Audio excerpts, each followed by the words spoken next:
छोड़ना नहीं है, थोड़ा सा इंशाल्लाह नेक्स्ट जितने भी इवेंट्स होंगे मेरी अपनी कॉन्स्टिट्यूंसी की ये इलाका है PSK पलवन का, तो मैं मेरी पूरी टीम कंप्लीट फुल सपोर्ट आपको देगी इंशाल्लाह। एक साथ रखना है, भरपूर तालियां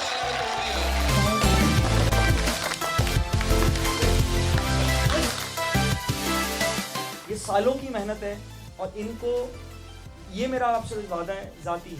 आफ्ताब भाई तो माशाल्लाह करते रहते हैं, आफ्ताब भाई की सरपरस्ती में ये सब चीज़ें चल रही हैं।